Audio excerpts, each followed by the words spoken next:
Hello everyone, আসসালামু আলাইকুম। কেমন আছেন সবাই? আশা করি সবাই ভালোই আছেন। এই তো আমি একটি নতুন মাটির রান্নাঘর বানিয়েছি। আজকে এই নতুন রান্নাঘরে রান্না করব। ভাবলাম একটু খিচুড়ি রান্না করি। খিচুড়ির জন্য আমি সব কিছু কেটে বেছে নিয়েছি। সবজি নিয়েছি, গরুর মাংস, চাউল ডাউল। তো চুলায় হাঁড়ি বসিয়ে দিলাম। ভুনা খিচুড়ি রান্না করব। পরিমাণ মতো তেল দিয়ে দিচ্ছি। এখন পেঁয়াজ কুচি দিয়ে দিব। পেঁয়াজটা ভালোভাবে ভেজে নিব।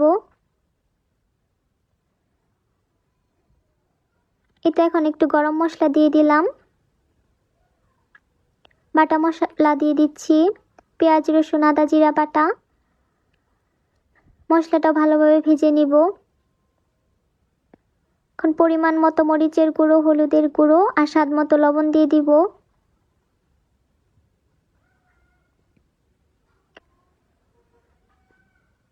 এই তো এখন আমি সবজি দিয়ে দিচ্ছি। সবজি দিয়ে ভালোভাবে কষিয়ে নিব। আমার সবজিটাও কষানো হয়ে গিয়েছে। এখন গরুর মাংসগুলি দিয়ে দিচ্ছি। গরুর মাংসটা ভালোভাবে কষিয়ে নিব। মাংসটা আমার কষানো হয়ে গিয়েছে। এখন চাউলটা আমি দিয়ে দিচ্ছি। সব কিছু ভালোভাবে নেড়ে মিশিয়ে নিব। এই তো আমি কিছুক্ষণ কষিয়ে নিয়েছি। এখন আমি পরিমাণ মতো পানি দিয়ে দিচ্ছি।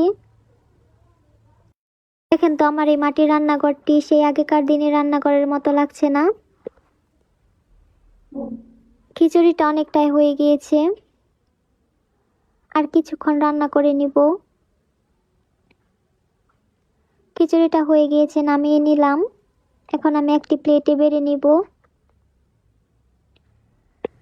আমার রান্নার ভিডিওগুলি আপনাদের কেমন লাগে সবাই কমেন্টে জানাবেন। আর এই নতুন রান্নাঘরটি কেমন হয়েছে এটাও সবাই জানাবেন। সবাই ভালো থাকবেন, সুস্থ থাকবেন। খোদা হাফেজ।